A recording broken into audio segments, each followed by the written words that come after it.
أحسن تقويم ثم رددناه أسفل سافلين. السلام عليكم ورحمة الله وبركاته. الحمد لله رب العالمين والصلاة والسلام على رسوله الكريم. أما بعد فأعوذ بالله من الشيطان الرجيم. بسم الله الرحمن الرحيم. يا أيها الناس إنا خلقناكم من ذكر وأنثى وجعلناكم شعوبا وقبائل لتعارفوا إن أكرمكم عند الله يتقاكم.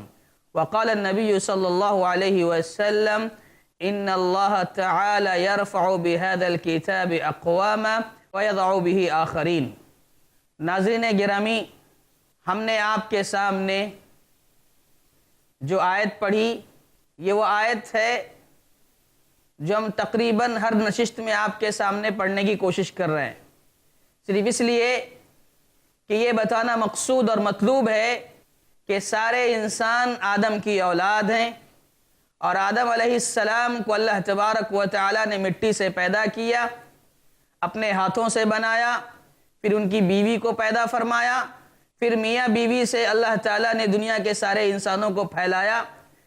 انسانی تخلیق ایک حقیر اور گندے پانی سے ہوئی، اور یہ سارے کے سارے انسان آپس میں بھائی بھائی ہیں، ایک ماں باپ کی اولاد ہیں، آدم علیہ السلام کی نسل ہیں، آدم علیہ السلام کی ذریت میں سے ہیں۔ اس لیے ان کو اپنی اصل یاد رکھنی چاہیے، انسانوں کو چاہیے کہ اپنا آغاز یاد رکھیں، اور ایک دن ایسا آئے گا کہ مرنے کے بعد آدمی دوبارہ مٹی ہی میں چلا جائے گا۔ اپنے آغاز کو یاد رکھیں، اپنے انجام کو یاد رکھیں، اور غرور، کینہ، کپٹ، بغض و حسد، تکبر، ان ساری بیماریوں سے اپنے آپ کو دور رکھیں۔ ناظرین، ہم آپ کے سامنے یہ باتیں کر رہے تھے کہ اللہ تبارک و تعالی نے آدم علیہ السلام کو جو تکریم کی ہے، عزت دی ہے، یہ عزت اگر آدمی باقی رکھنا چاہتا ہے تو کچھ ایسی تعلیمات ہیں، کچھ ایسے اوصاف و کردار ہیں کہ اگر انسان اسے اختیار کرے گا تو اللہ تبارک و تعالی اسے عزت عطا کرے گا۔ جیسے کہ آپ کے سامنے بہت ساری باتیں آئیں، اور ہماری گفتگو چل رہی تھی علم سے متعلق کہ جو شخص علم حاصل کرے گا اللہ تعالیٰ اسے عزت و سربلندی کی زندگی عطا کرے گا۔ اب ساتھ ہی ساتھ ہم نے آپ کے سامنے ایک حدیث پڑھی جس میں اللہ کے نبی صلی اللہ علیہ وسلم نے ارشاد فرمایا ان اللہ تعالی وَيَضَعُ بِهِ آخَرِينَ، کہ اس قرآن کے ذریعے، اس کتاب کے ذریعے اللہ تبارک و تعالی بہت سارے لوگوں کو بلندی عطا کرتا ہے، ترقی عطا کرتا ہے، عزت و شرافت کی زندگی نصیب کرتا ہے، اور بہت سارے لوگوں کو اللہ تعالیٰ ذلیل بھی کر دیتا ہے۔ تو اس حدیث سے یہ بات معلوم ہو رہی ہے کہ اللہ کے نبی صلی اللہ علیہ وسلم کا فرمان کہ یہ قرآن مجید وہ کتاب ہے کہ جو شخص اس کتاب کو اپنی زندگی کا مقصد بنائے گا، اس قرآن کو پڑھے گا، سیکھے گا، سکھائے گا، اس کی تعلیمات کو یاد کرے گا، اس کی تعلیمات پر زندگی گزارے گا، قرآن کو حفظ کرے گا، یاد کرے گا، یاد کروائے گا، اور قرآن کی تعلیمات کی روشنی میں اپنی زندگی کو گزارے گا، تو اللہ تبارک و تعالی انسان کو بلندی عطا کرے گا۔ یہ اللہ تبارک و تعالی کا قرآن، اللہ تعالیٰ نے اس قرآن کا نزول، سبحان اللہ، اندازہ لگائیں کہ اس قرآن کا نزول جس مہینے میں کیا وہ مہینہ سارے مہینوں سے افضل ہو گیا، رمضان المبارک کا مہینہ، اور جس رات میں نازل ہوا یہ قرآن وہ رات لیلۃ القدر والی رات ہو گئی، جس میں بندہ عبادت کرے تو 1000 مہینوں کی عبادت سے بہتر۔ جس شہر میں نازل ہوا اس شہر کو ام القریٰ کا خطاب دیا گیا، سبحان اللہ، جس کی نسبت قرآن سے جڑ جاتی ہے اس کا مقام و مرتبہ بہت اونچا ہو جاتا ہے۔ جس شہر میں آیا اسے ام القریٰ کہا گیا، فرشتہ اسے لے کر اترا اسے سید الملائکہ کہا گیا جو جبریل امین ہے۔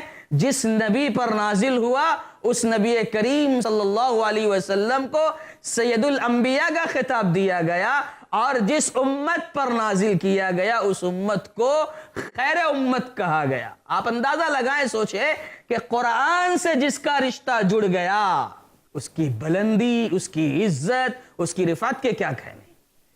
قرآن سے جس کا تعلق جڑ گیا اس کا مقام بہت اونچا ہو گیا۔ ان اللہ تعالی یرفع بهذا الكتاب اقواما ويضع به آخرین، کہ اس کتاب کے ذریعے اللہ تبارک و تعالی انسانوں کو بلندی عطا کرتے ہیں۔ ناظرین، اللہ کے نبی صلی اللہ علیہ وسلم نے ارشاد فرمایا، خیرکم من تعلم القرآن وعلمہ، تم میں بہتر انسان ہوا۔ خیر اسم تفضیل کا صیغہ مبالغے کے لیے استعمال ہوتا ہے کہ کہا تم میں بہتر انسان وہ ہے جو قرآن سیکھے اور سکھائے۔ قرآن پڑھنے والا، قرآن سیکھنے والا سب سے بہتر انسان۔ یہ کس نے کہا؟ اللہ کے نبی محمد رسول اللہ صلی اللہ علیہ وسلم نے کہا، اور اللہ کے نبی صلی اللہ علیہ وسلم کا فرمان اٹل ہے، حق ہے، سچ ہے، آپ کی باتوں میں ذرہ برابر شک و شبہ نہیں۔ کیوں؟ کیونکہ اللہ کے نبی صلی اللہ علیہ وسلم اپنی طرف سے کچھ نہیں کہتے تھے۔ وَمَا يَنْتِقُ عَنِ الْهَوَىٰ إِنْ هُوَ إِلَّا وَحْيٌ يُوحَىٰ، اللہ کے نبی صلی اللہ علیہ وسلم جو بھی کہتے تھے اللہ کی طرف سے وحی آتی تھی، اللہ کا پیغام آتا تھا، آپ اس کو دنیا والوں کو سنایا کرتے تھے۔ تو اللہ کی طرف سے یہ بات کہلوائی گئی۔ اللہ کے نبی صلی اللہ علیہ وسلم نے کہا، خیرکم من تعلم القرآن وعلمہ، یہ قرآن جو شخص پڑھتا ہے، سیکھتا ہے، سکھاتا ہے، سب سے بہتر انسان ہو۔ اتنی بڑی بات ہے، اندازہ لگائیں۔ تو بہرحال کہنا یہ ہے ناظرین کہ جہاں بہت ساری چیزیں ہمیں دنیا میں عزت دیں گی، بلندی دیں گی، اور اللہ تعالیٰ کے پاس بھی کامیاب کریں گی، انہی میں سے ایک چیز اللہ کی یہ کتاب ہے، اللہ کا یہ کلام ہے، اللہ کا یہ قرآن ہے جو اللہ تعالیٰ نے ہمارے لیے ہدایت اور رہنمائی کے لیے نازل فرمایا۔ سبحان اللہ، یہ قرآن عزت و سربلندی عطا کرتا ہے۔ آپ کو معلوم ہونا چاہیے کہ یہ قرآن جو شخص یاد کرتا ہے اس کی کتنی بڑی فضیلت آتی ہے۔ دیکھو عمر بن ابی سلمہ رضی اللہ تعالیٰ عنہ ایک کم سن صحابی ہیں، 6-7 سال کی عمر کے ہیں، لیکن انہیں قرآن سب سے زیادہ یاد تھا اپنے علاقے میں۔ جس قبیلے کے یہ تھے اس قبیلے میں سب سے زیادہ انہیں قرآن یاد تھا۔ جب اس قبیلے میں امامت کا مسئلہ آیا کہ نماز کون پڑھائے گا، نماز کون پڑھائے گا، امامت کون کرے گا، اور امامت بہت بڑا کام ہے، امامت پر کھڑے ہونا بہت اونچا کام ہے، تو اللہ کے نبی صلی اللہ علیہ وسلم کا فرمان سامنے آیا کہ جس کو قرآن سب سے زیادہ یاد ہوگا وہ امامت کرے گا، وہ امام بنے گا۔ تو عمر بن ابی سلمہ رضی اللہ تعالیٰ عنہ کہتے ہیں کہ قبیلے میں سروے کیا گیا اور پتہ لگایا گیا تو سب سے زیادہ قرآن جسے یاد تھا وہ میں تھا، یعنی عمر بن ابی سلمہ رضی اللہ تعالیٰ عنہ کو سب سے زیادہ قرآن یاد تھا۔ فیصلہ ہو گیا کہ عمر بن ابی سلمہ رضی اللہ تعالیٰ عنہ اپنے قبیلے کے امام بنیں گے، نماز پڑھائیں گے۔ سبحان اللہ، آپ سوچو تو صحیح، غور تو کرو، تدبر تو کرو، ایک 6-7 سال کا بچہ، اس کو فضیلت صرف اس لیے مل رہی ہے، وہ امام صرف اس لیے بن رہا ہے، پیچھے بڑے بڑے لوگ کھڑے ہو کر کے نماز پڑھ رہے ہیں اس کے ساتھ، وہ امام اس لیے بن رہا ہے کہ اس کے پاس اللہ تعالیٰ کا کلام ہے، اس کے سینے میں اللہ کا قرآن محفوظ۔ یہ قرآن ہی ہے جو انسان کو بلندی عطا کرتا ہے، عزت عطا کرتا ہے۔ غزوہ احد کے موقع پر صحابہ کرام جو شہید ہوئے تھے، قبر کے اندر صحابہ کرام کو دفن کرنا تھا، تو جگہ کی قلت کی وجہ سے ایک ایک قبر میں 2-2 3-3 لوگوں کو دفن کیا جا رہا تھا۔ تو اس موقع پر ایک قبر میں 3 صحابی کو، 3 شہید صحابہ کرام کو جب دفن کیا جا رہا تھا تو اللہ کے نبی صلی اللہ علیہ وسلم نے کہا کہ دیکھو جو حافظ قرآن ہے اسے سب سے پہلے قبر میں اتارو، یہ حافظ قرآن کی فضیلت تھی، یہ عالم قرآن کی فضیلت تھی کہ اللہ کے نبی صلی اللہ علیہ وسلم نے کہا اسے سب سے پہلے اتارو قبر میں۔ سبحان اللہ۔ آپ کو یہ بھی بتاؤں کہ ایک غلام تھے عبد الرحمن ابن ابی ابزہ، یہ غلام تھے، عمر فاروق رضی اللہ تعالی عنہ نے ان کو کسی علاقے کا امیر بنا دیا، گورنر بنا دیا، ذمہ دار بنا دیا۔ اور ایک دوسری روایت میں آیا کہ امیر المومنین نے نافع رضی اللہ تعالیٰ عنہ سے سوال کیا کہ تم یہاں آئے ہو تو اپنی جگہ پر کس کو امیر بنایا ہے؟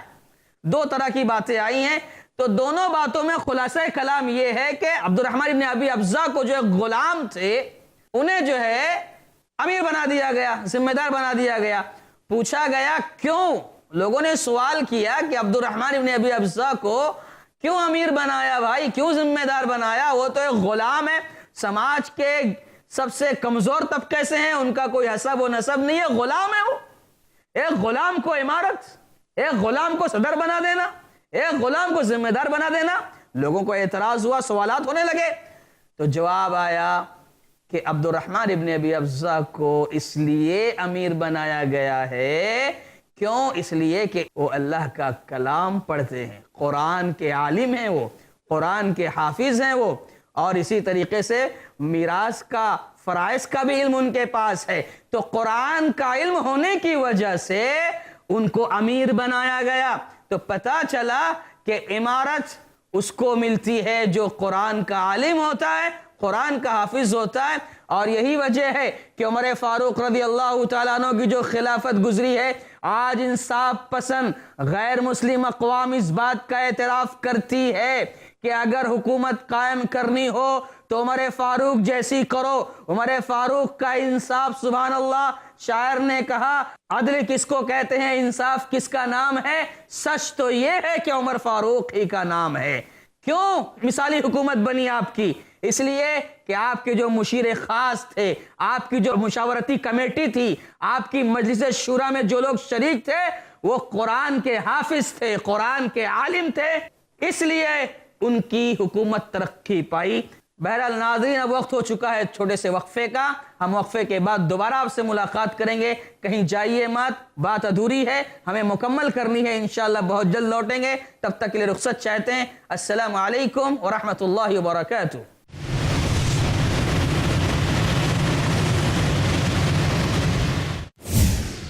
حقیقی کامیابی کے روشن اصول جانیے شیخ حافظ عبد التواب سے۔ قرآن اور حدیث کی روشنی میں دین و دنیا کی حقیقی کامیابی کے روشن اصول، ہر بدھ دوپہر 2:30 بجے اور رات 8 بجے، صرف i+TV پر، بہتر زندگی کے لیے۔ نبی اکرم صلی اللہ علیہ وسلم معاف کر دینے میں سب سے آگے۔ کوئی غیر مسلم تڑپ رہا ہو اور آپ کے خون دینے کی وجہ سے اس کی جان بچ سکتی ہے، ضروری ہے کہ آپ یہ اجر کمائیں۔ اللہ تعالیٰ نے فرمایا ایک معصوم کو مارنا پورے انسانوں کو مارنے کا گناہ لکھا جائے گا۔ آتنکواد کا ویرودھ شیخ ارشد بشیر مدنی کے ساتھ، ہر منگل رات 9:30 بجے، صرف i+TV پر، بہتر زندگی کے لیے۔ لائبریریز میں اسلام ہے، آپ کے گھروں کی الماریوں میں بھی اسلام ہوگا، کتابوں کی شکل میں۔ آپ کے واٹس ایپ پہ میسج آتے ہیں اسلام کے، فیس بک پہ اسلام ہے، اسلام سب جگہ پہ ہے، خالی ایک جگہ پہ نہیں ہے، ہماری زندگی میں نہیں ہے۔ دین فار ٹینز، دیکھیے نثار نڈیاڈوالا کے ساتھ ٹین ایجرز کے لیے ایسا سبق جو زندگی کی سچائی کو اسلام کی نظروں سے محسوس کرا دے۔ ہر جمعہ دوپہر 3:30 بجے اور شام 7 بجے، صرف i+TV پر، بہتر زندگی کے لیے۔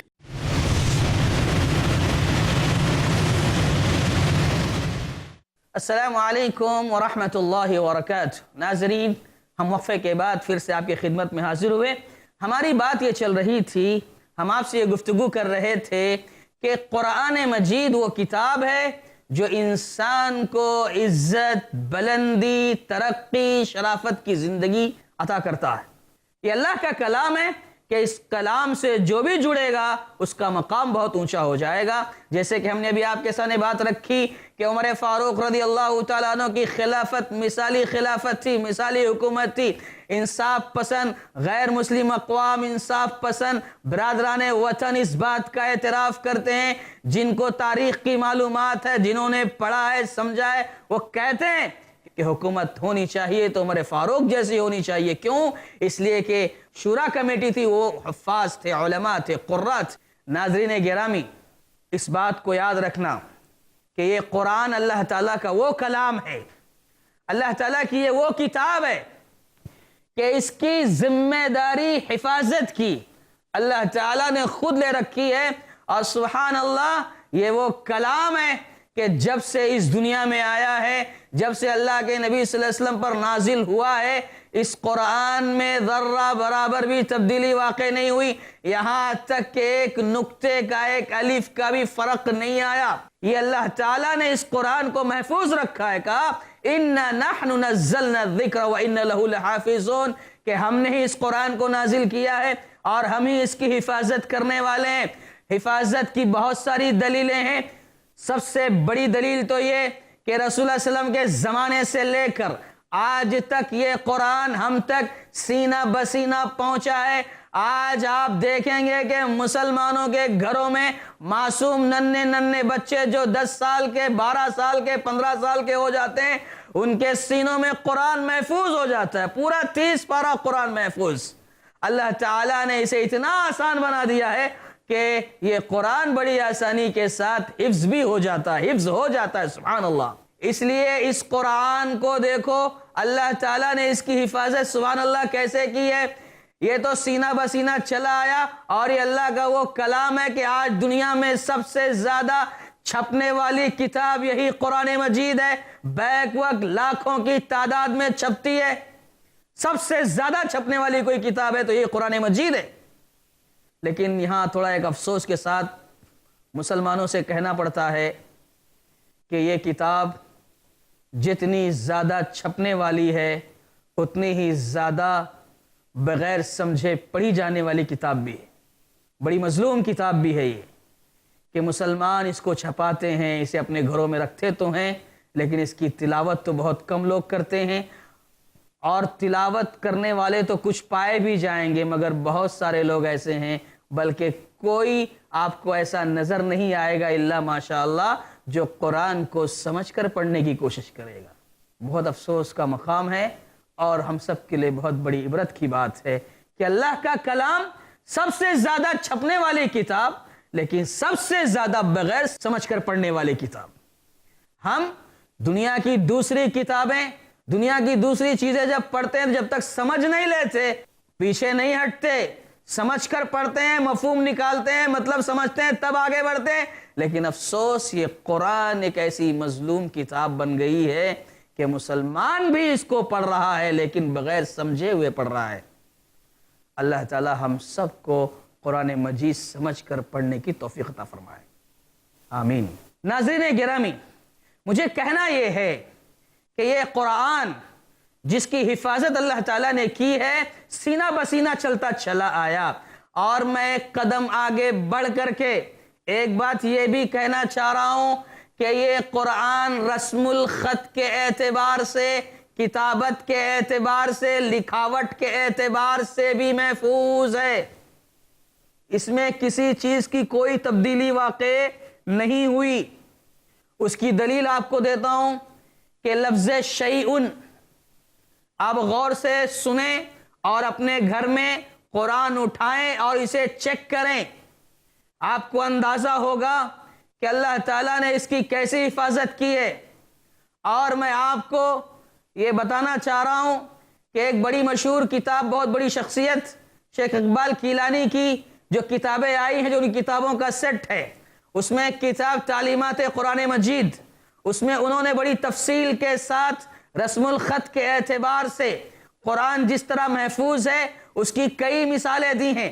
میں صرف ایک مثال آپ کے سامنے رکھ رہا ہوں، یہ ہے شیئن.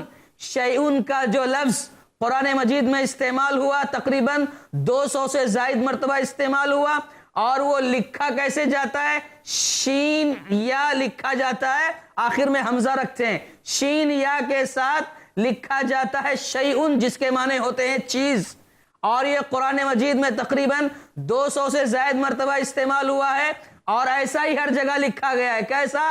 شین یا حمزہ ایسا لکھا گیا ہے، صرف ایک جگہ چھوڑ کر۔ سورہ کہف میں آیت نوٹ کریں، آیت نوٹ کریں، اپنے گھر میں اٹھائیں قرآن اور تدبر کریں۔ کون سی آیت؟ سورہ کہف کی وَلَا تَقُولَنَّ لِشَيْءٍ إِنِّي فَاعِلٌ ذَلِكَ غَدًا۔ یہاں پر جو لفظ شیئن استعمال ہوا ہے، وہ شیئن سورہ کہف کی اس آیت میں کس طرح لکھا گیا ہے؟ شین الف یا کے ساتھ لکھا گیا۔ دوسرے بہت سارے مقامات پر، 200 سے زائد مقامات پر شین یا کے ساتھ لکھا گیا، لیکن یہاں سورہ کہف میں شین اور یا کے بیچ میں الف کو لا کر کھڑا کر دیا گیا ہے۔ شین اور یا کے بیچ میں الف موجود ہے سورہ کہف میں، اور یہ پورے قرآن میں صرف ایک جگہ ہے۔ یہ اس وقت سے لکھا چلا آ رہا ہے، بالکل ایسے ہی کسی نے آج تک یہ کوشش نہیں کیا، یہ جرت نہیں کی کہ شیئن کا لفظ جس طرح 200 مقامات پر لکھا گیا ہے شین یا کے ساتھ، اس کو بھی ویسے ہی بنا دیا جائے، معنی میں کوئی تبدیلی ہونے والی نہیں ہے، معنی اس کا بھی چیز ہے، معنی اس کا بھی چیز ہے، لیکن لکھا گیا ہے دوسرے انداز میں، تو اس کو اس طرح نہ بنایا گیا، اور نہ ہی 200 مقامات پر جس طرح شیئن لکھا ہوا ہے ان مقامات پر کچھ اور جگہوں کو چینج نہیں کیا گیا، اس طرح نہیں لکھا گیا۔ یہ قرآن کی حفاظت کی بہت بڑی دلیل ہے لکھاوٹ کے اعتبار سے۔ تو ناظرین، کہنا یہ ہے کہ اللہ تعالیٰ نے یہ قرآن جو ہمارے پاس پہنچایا ہے، یہ قرآن قیامت کے دن تک رہنے والا ہے۔ سبحان اللہ، قیامت کی صبح تک لوگوں کی ہدایت کا یہ سامان ہے، اور اللہ تعالیٰ نے حفاظت کی ذمہ داری لی ہے۔ لہذا ہم اور آپ کو چاہیے کہ ہم اس قرآن سے اپنا رشتہ مضبوط کریں، اس قرآن سے جڑیں، اور جو اس قرآن سے جڑے گا سبحان اللہ وہ معزز ہو جائے گا، اس کو سربلندی ملے گی، عزت ملے گی، اللہ دنیا میں بھی عزت دے گا، اور مرنے کے بعد بھی انشاءاللہ اسے عزت دی جائے گی۔ لیکن یاد رکھو، ہم نے جو بات کہی ہے علم حاصل کرنے کی، اور قرآن کا علم ہو یا حدیث کا علم ہو، شریعت کا علم ہو، اسے حاصل کرنا ہم سب کے لیے ضروری ہے۔ لیکن اگر ہم نے یہ علم حاصل نہیں کیا، علم حاصل نہ کرنے کا نقصان کیا ہوگا جانتے ہیں؟ کل قیامت کے دن کہیں گے قالوا لو كنا نسمع او نعقل ما كنا في اصحاب السعير، کاش کہ ہم نے سنا ہوتا، سمجھا ہوتا یا علم حاصل کیا ہوتا، آج جہنمیوں میں سے نہیں ہوتے۔ اس لیے علم کی اہمیت کو جانیں، قرآن کے علم کی اہمیت کو سمجھیں، اسے حاصل کرنے کی کوشش کریں، اللہ عزت دے گا۔ اور اس بات کو یاد رکھنا کہ سارے کے سارے انسان آدم کی اولاد ہیں، آدم کی نسل سے ہیں، سارے کے سارے انسان آدم کے بیٹے ہیں، آدم مٹی سے ہیں، لہذا ہم اور آپ کو چاہیے کہ ایک دوسرے کا احترام کر کے زندگی گزاریں، اور اللہ تعالیٰ نے جو عزت دی ہے، جو تکریم دی ہے آدم علیہ السلام کو کہ فرشتوں سے سجدہ کروایا، اپنے ہاتھوں سے پیدا کیا، وہ تکریم، وہ عزت اگر باقی رکھنا ہے تو ہمیں اور آپ کو علم حاصل کرنا ہے، قرآن کا علم حاصل کرنا ہے۔ ناظرین، وقت ختم ہو چکا ہے، ہم اللہ تعالیٰ سے دعا کرتے ہیں کہ اللہ تبارک و تعالیٰ وہ ساری صفات جس کے ذریعے ہمیں عزت ملے گی، ہماری عزتیں باقی رہیں گی دنیا میں بھی آخرت میں بھی، اللہ تعالیٰ ان ساری چیزوں پر ہم کو عمل کرنے کی توفیق عطا فرمایا، آمین۔ وآخر دعوانا ان الحمد للہ رب العالمین، والسلام علیکم ورحمۃ اللہ وبرکاتہ۔ وَلَقَدْ خَلَقْنَا الْإِنسَانَ مِنْ صَلْصَالٍ مِّنْ حَمَإٍ مَّسْنُونٍ